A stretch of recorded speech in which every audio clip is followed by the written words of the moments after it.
Hey everybody, really good to have you with us today. And today marks a really exciting kind of day for us. It's an exciting kind of next step because we are beginning for the first time in months following lockdown an in-person gathering alongside our online gathering today. And just to reiterate, we are as committed to our online gathering as we are to our in-person gathering. Both matter and both are as equally church. You know, what we're doing right now online is no less church. You know, we're not worshipping God less. Jesus isn't any less present than if we were in the building. And I know it's a bit weird and I know it's hard and it's going to continue to be that way for a long time. We are a long way off normal, but Jesus is present with us.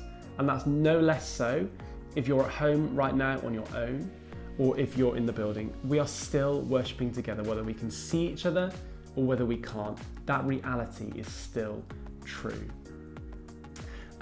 We would love, if you want to, for you to join us in person in the coming weeks. We're going to release tickets on a kind of week by week basis so that someone who's really organised can't just bag the lot. So if you do want to join us again next week, tickets will be available from Tuesday.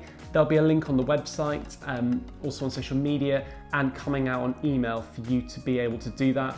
You can also book through the My Church Suite app if you're on that.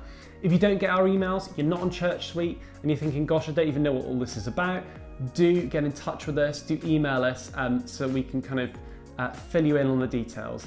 And if you've got any issues with booking online, totally fine, you can ring the office and book that way too. We want this to be open to everybody, regardless of kind of our technological kind of abilities. The other thing to just say is that our Zoom coffee will be continuing after the service. We're going to go for the slightly later time of 11:15 so that people that have been in the building are able to get home in time to join us if they would wish to. So it would be lovely to see as many of you as possible at that, because it's a really great time for just engaging as community and catching up together. Lot of announcements today. So coming up soon, we have our APCM. Now, some people are sitting there thinking, what on earth is that? You just said random letters. The APCM is our annual meeting where we get together, we celebrate some of what's gone on in the past year. And it's also a meeting where we kind of, we elect kind of key officers. We elect our trustees, our PCC. That's happening on the 22nd of October at 7:30, and it will be on Zoom. If you don't have Zoom, you can actually phone in and there'll be information that will come out about that closer to the time along with a link for Zoom, but we would love for you to join us with that.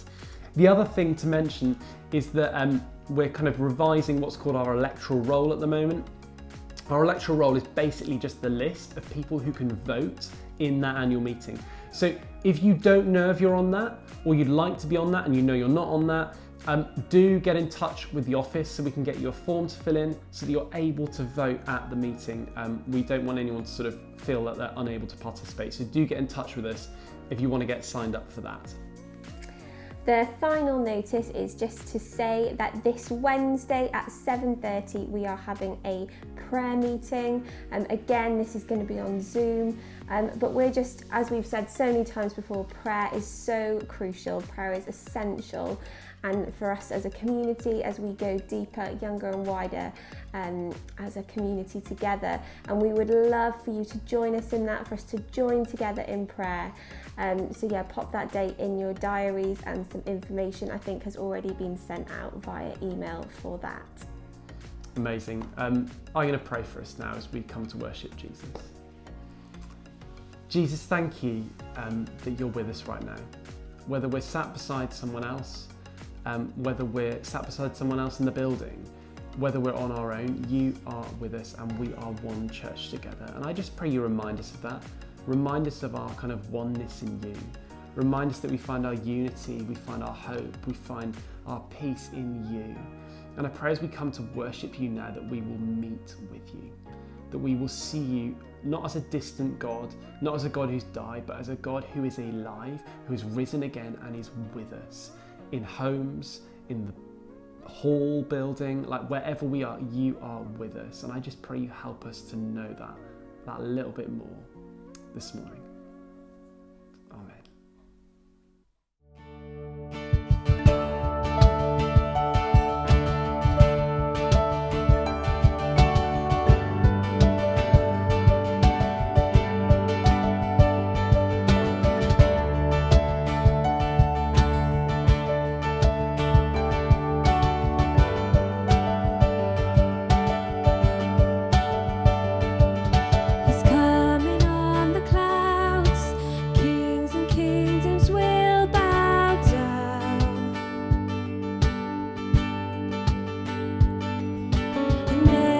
Chain will break as broken hearts declare his praise. Who can stop the Lord Almighty? Our God is the Lion of Judah.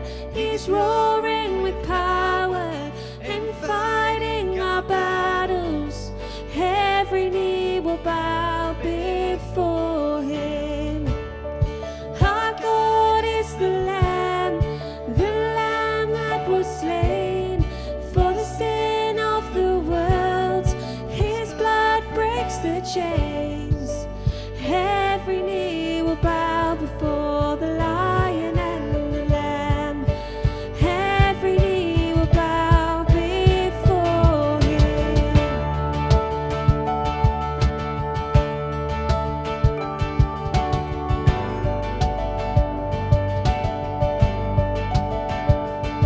So open up the gates, make way before the King of Kings.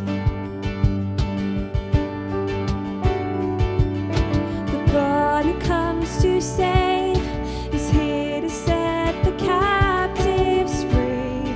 For who can stop the Lord Almighty?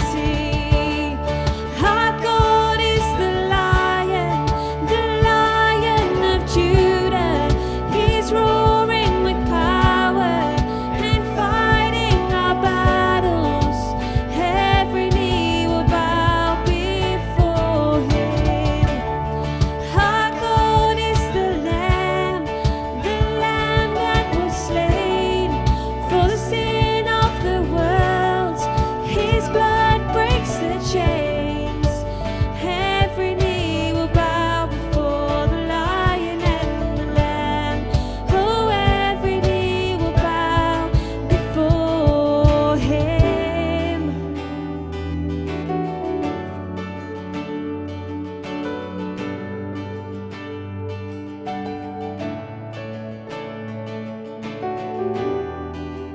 Who can stop the Lord Almighty? Who can stop the Lord Almighty?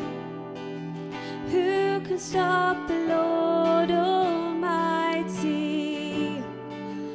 Who can stop the Lord Almighty? Who can stop the Lord Almighty? Who can stop the Lord Almighty? Who can stop the Lord Almighty? Who can stop the Lord?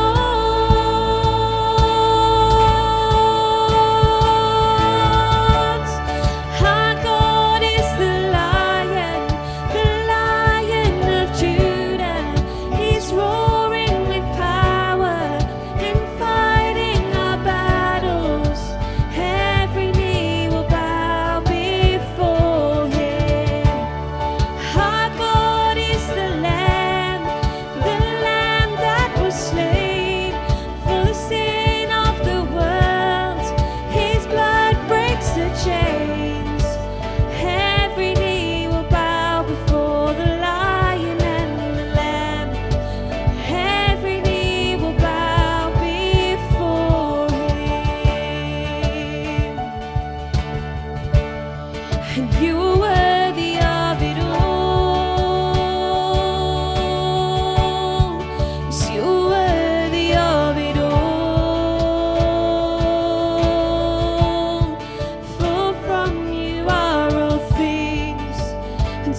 the glory. We worship you, Lord. You are worthy of it all. You are worthy of it all. For from you are all things, and to you are all things. You deserve the glory.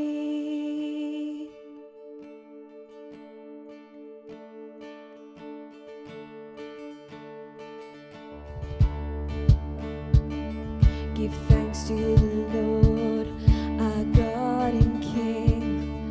His love endures forever. For he is good, he is above all things. His love endures forever. Sing praise,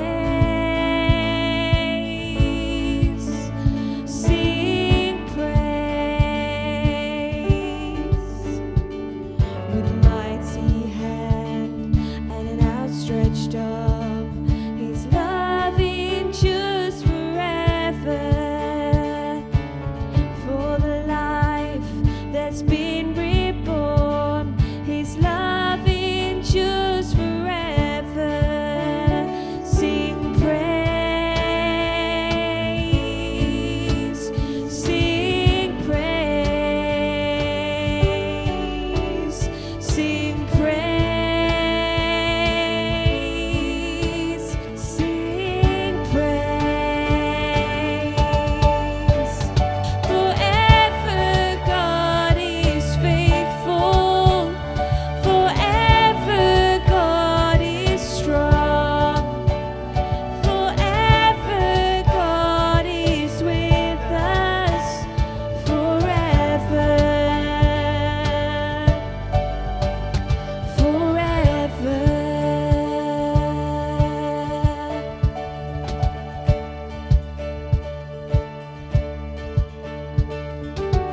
From the rising to the setting sun, his love endures forever. By the grace of God, we will carry on. His love endures forever. Sing praise, oh sing praise, sing praise, sing praise. Forever God is faithful, forever God is strong, forever God is with us, forever, forever God is faithful, forever God is strong, forever God is with us, forever, forever.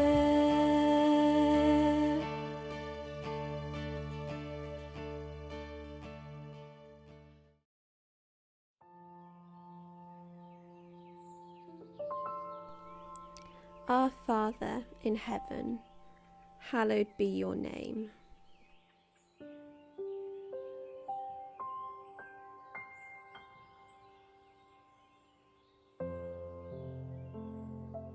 Your kingdom come, your will be done, on earth as in heaven.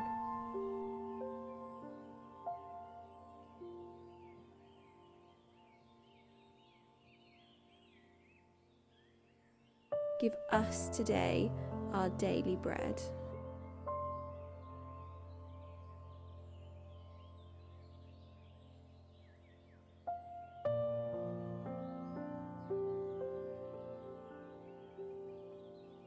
Forgive us our sins,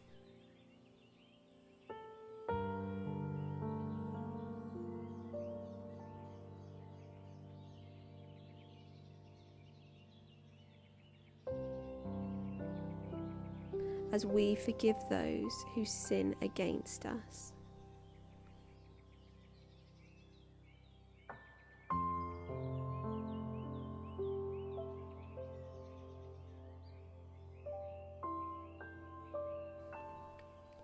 Lead us not into temptation, but deliver us from evil.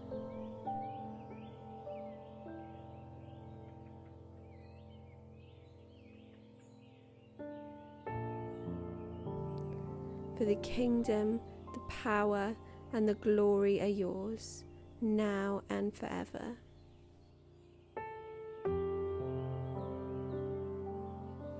Amen.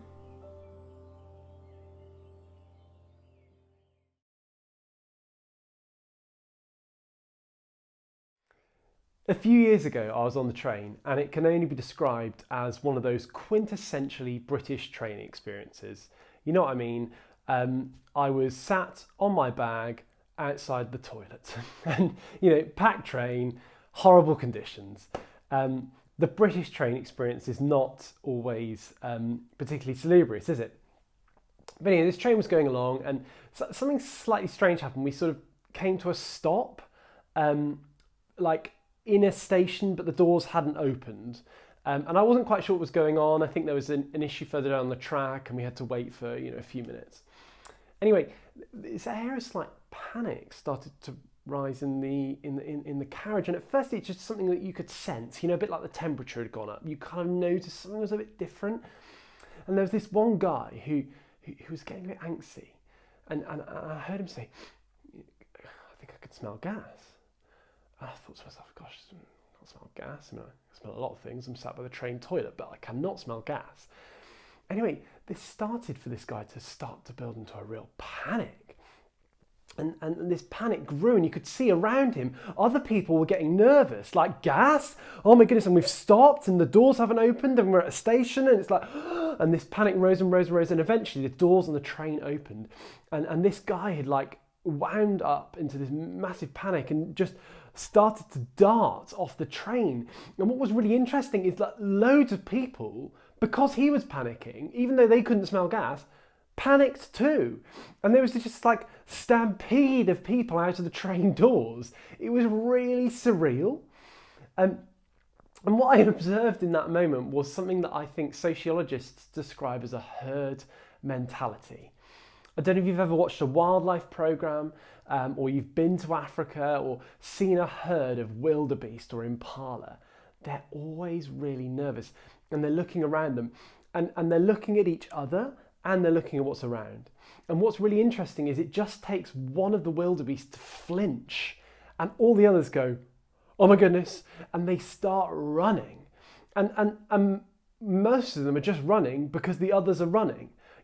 One of them might have seen a lion, but the other 500 haven't seen the lion, but run anyway, because this is kind of like herd mentality of we do what kind of the others around us are doing. And so often I think life is characterized by a kind of herd mentality. As humans, we like to belong, we like to fit in, and so we adjust to kind of what's going on around us, what others are doing. We look to the left of us and we look to the right of us, and when we see the people to the left and the right of us kind of doing the same kind of thing that we're doing, we're like, oh, good, I must have it right. But when we see them doing something different, we think, oh gosh, and we want to adjust to fit in. And so we kind of begin to have this kind of crowd, this kind of herd-like mentality where we do what everyone else is doing. That's why cultures form. Cultures form because people like to belong, and a group of people start operating in a certain way, other people look at it and start copying it, and then everyone says, oh, well, that's what they're doing, I should better do that too. And before long, you've got kind of a normality, which we call a culture. And there's nothing wrong with that to a point, except the problem with a herd mentality, the problem with a kind of crowd mentality is it can lead to you doing some pretty stupid things, or living in a way that's just not actually, the way we're created to live, but we don't even realise. We can be thoughtless in it. We can avoid that self-critique, because we look to the left, we look to the right. Oh, well, they're doing it, so I must be doing the right thing. And that can even happen at church. We look to the left, we look to the right. Oh, well, they're doing it, so therefore I must be doing the right thing. And we can be blind to what's actually going on. We're running because others are running, not because there's actually a lion. And so we therefore live in ways that aren't actually the best way to live, simply because it's what everyone else is doing. We're in this series looking at apprenticeship, looking at discipleship, looking at how we apprentice our lives to Jesus, how we become like the one who is the true and full, complete human being, how we receive the love of the God who has made us and has died for us. And that pathway is apprenticing our lives to him. And we're continuing that series today. And I want us to look at a passage where Jesus is talking to a crowd. We're looking at Luke chapter 14, and we're going to be reading from verse 25. Large crowds were travelling with Jesus, and turning to them, he said, "If anyone comes to me and does not hate father and mother, wife and children, brothers and sisters, yes, even their own life, such a person cannot be my disciple.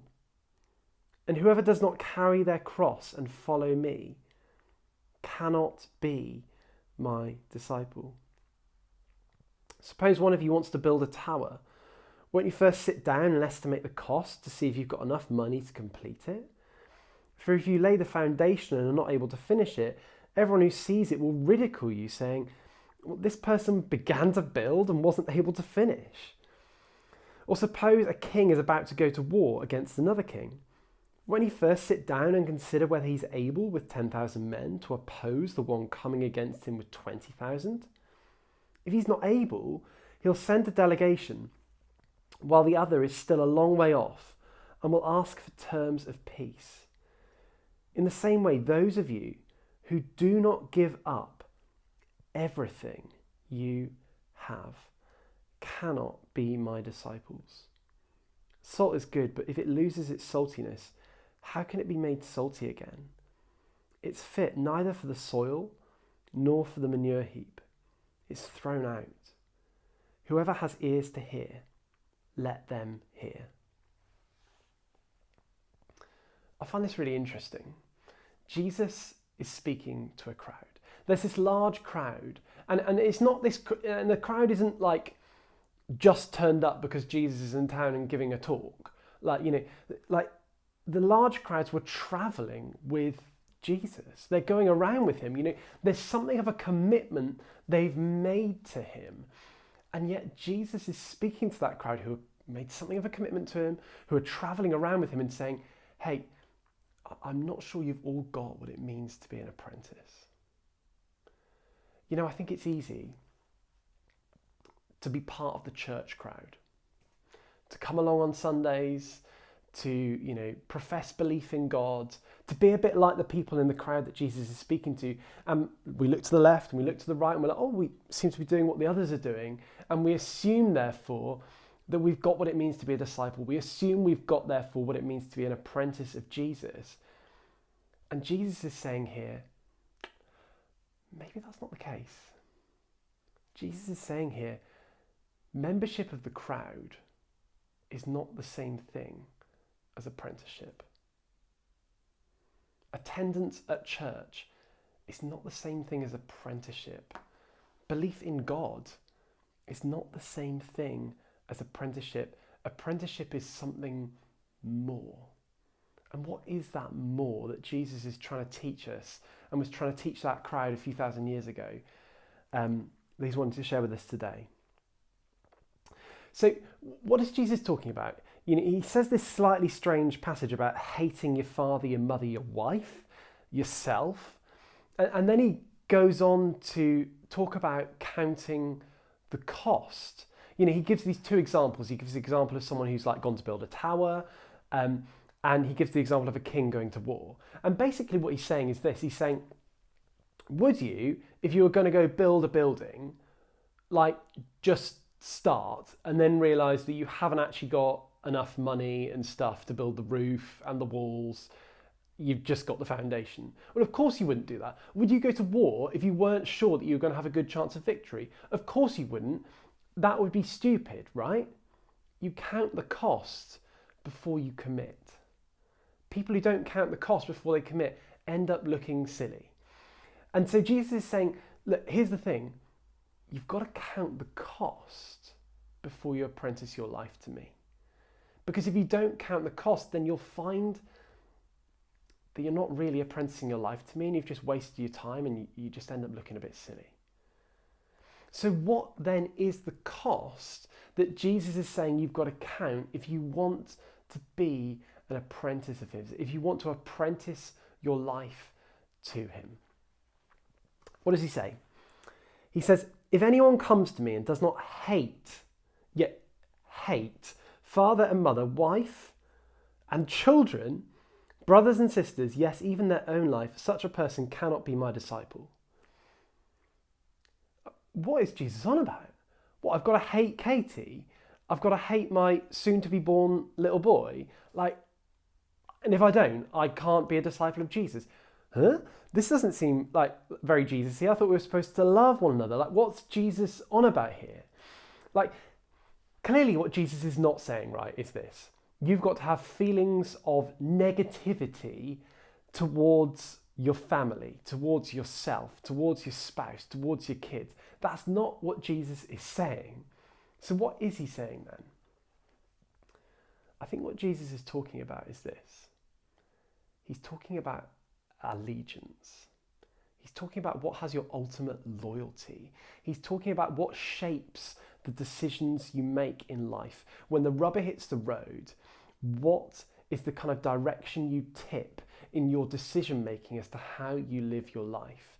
Do you choose that which your wife wants, your brother wants, your mum wants, your kids want, you want?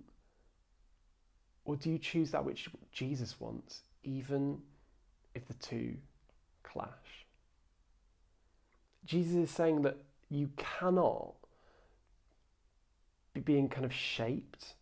You cannot be kind of essentially apprenticing your life to your family and to me. You cannot be allowing, in other words, the crowd to dictate how you live and me. Either I'm dictating how you live and I'm showing you how you live, and you're looking to me for how to live, and you're looking for me for how you make decisions, and you're looking to me for what you should value and not value, or you're not doing it at all. You can't live life by looking to the left and the right and be my apprentice. It just doesn't work, because you're being pulled in two directions, and ultimately you'll either go in one or you'll go in the other. And what Jesus is saying is you need to be willing to go against what your family want, to do the thing that might be embarrassing, to do the thing that might be misunderstood, to do the thing that might cause discomfort and pain and relational discord if you're to apprentice your life to me. He's talking ultimately about allegiance.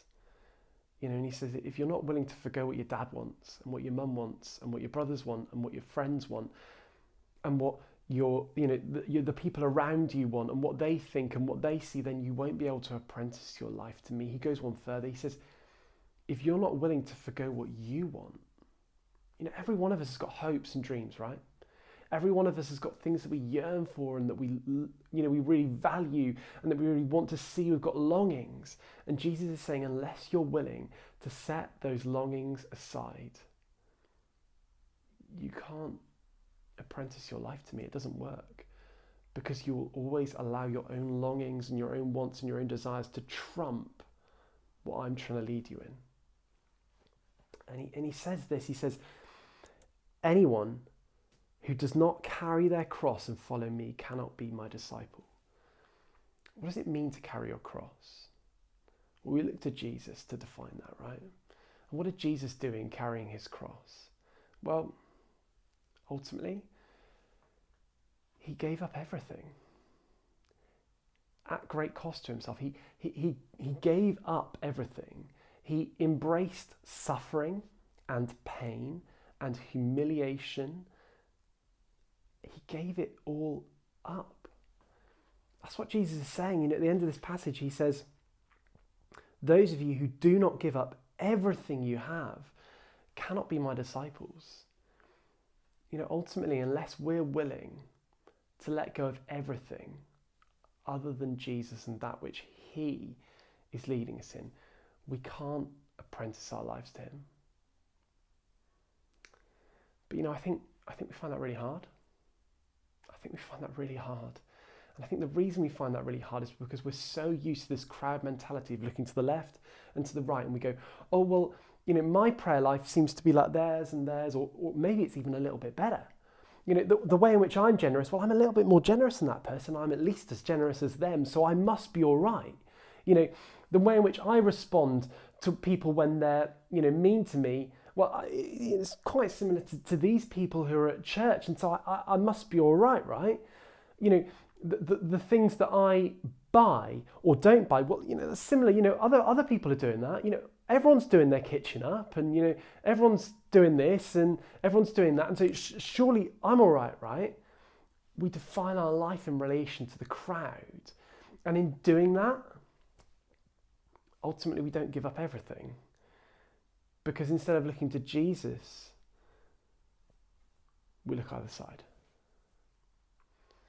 And the reality is that we live in a culture, and our culture values certain things over and above others. So we live, the vast majority of us who call Redland Church home, in a predominantly white, middle-class, Western culture. And that culture values a few things. It values comfort, it values convenience, it values security, it values safety, and it values looking after the kids. And there's nothing wrong inherently with any of those things. Comfort is not an inherent negative. Convenience is not something to be avoided. Safety is not something to kind of like run away from.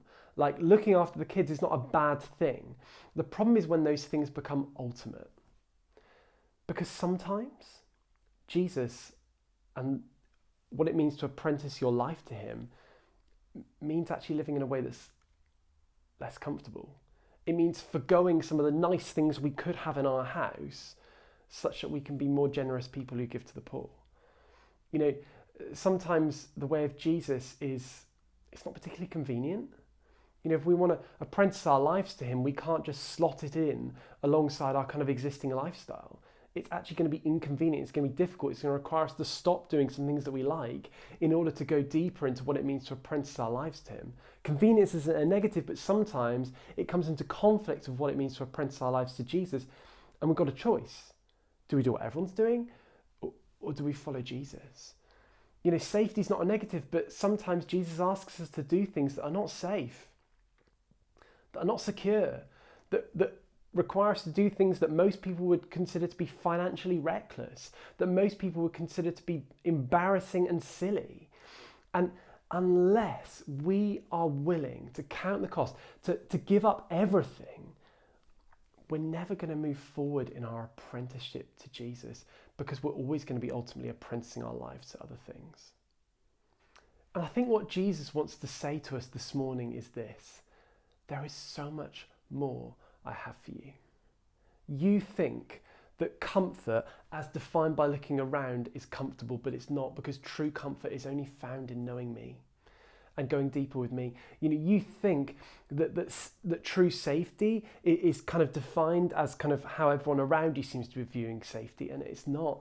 True safety doesn't actually look safe in the eyes of the world often, because true safety is only really found in me. I don't know if you've ever spoken to or heard an interview with, someone who's like living their life in a way that's just like crazy out there for Jesus. The kind of person who's like sold everything they have, moved to a crazy country that's, war-torn, and is living there. And you speak to these people and you look at them and you think, because we define on the basis of kind of what's around us, we think they're nuts. Surely their life is awful. And yet we meet someone whose story is filled with joy and peace and life. It's incredible. Like, some of the most alive people are the people who live in parts of the world where they have nothing. They're some of the people who live in parts of the world where the church is actively persecuted for following Jesus. They literally have nothing except Jesus. And that sounds like, oh, they haven't got very much then, except they've got everything, because the only thing they can look to is Jesus, and they recognize in that how incredible everything that he wants to pour into their lives is. They embrace it. They're not deluded by all these other things that blind us and pull us in different directions as we kind of, adopt this crowd mentality. It's much easier to apprentice your life to Jesus when there's nothing pulling you away from it. It's much harder to apprentice your life to Jesus when there's things you need to give up. But Jesus, I think this morning is asking us to do exactly that. He's saying, if you want to be my apprentice, if you want to step into the ways of life that I have planned for you, and I have so much planned for you, so much more than you can comprehend. You have an ability to be a transformative presence in this world in a way you've not yet comprehended. You have an ability to receive life and joy and peace in a way you've not yet comprehended. Step deeper into it through apprenticeship to me.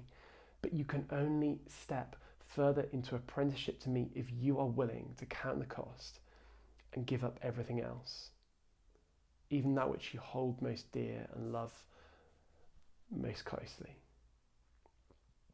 So the question for us this morning is this: are we willing to pay that price? Are we willing to pray a bold prayer and to come before Jesus this morning and say, Lord, I know that my natural inclination is to cling on. My natural inclination is to comfort myself that I'm doing the right thing by just looking at that which is around me and sort of deluding myself. Can you help me see life as it is? Can you help me let go? Can you help me give up everything, even those things which I hold most closely to? And can you help me just embrace you and your ways and nothing else? Can you help me apprentice my life to yours today? Should we pray? Jesus, I pray that you might speak to us now. I pray you might speak to us and just show us maybe the biggest thing that in our lives that we're holding on to, that we're not letting go of, that we're putting before you and what it means to apprentice our lives to you. I just pray you speak to us now in a moment of silence and show us what that is. Let's just listen to Jesus, listen to what he might say to you today.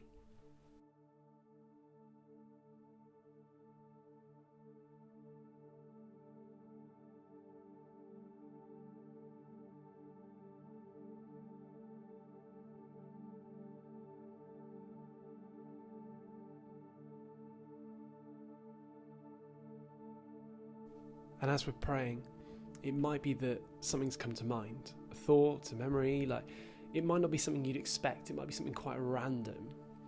But I encourage you, as that comes to mind, maybe just ask Jesus, is this the thing that I'm holding on to? Is this the thing you want me to let go of? Help me understand.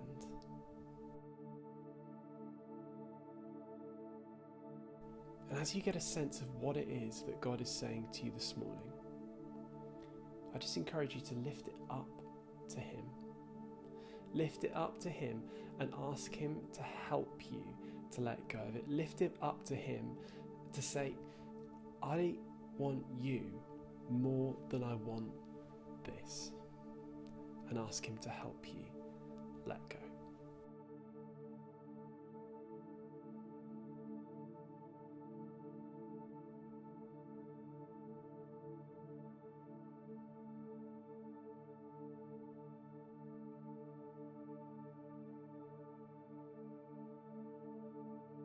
We're going to continue to respond now as we sing together in worship. So let's praise Jesus together.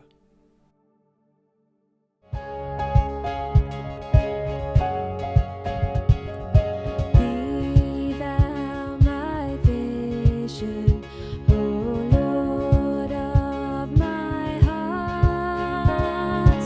Lord, be all else to me, save thou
riches I need not, nor man's empty praise. Now my inheritance, now and always, thou and thou only, the first in my heart. High King of heaven, my treasure thou art.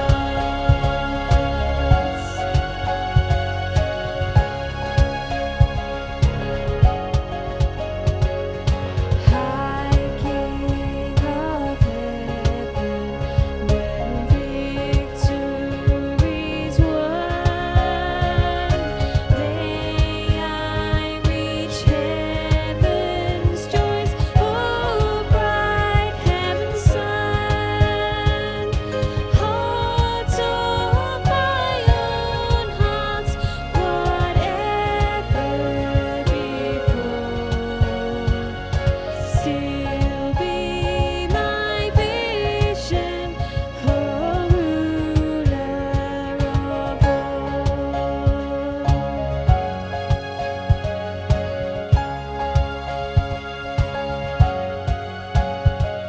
And heart of my own heart, whatever before, still be my vision, oh ruler of all.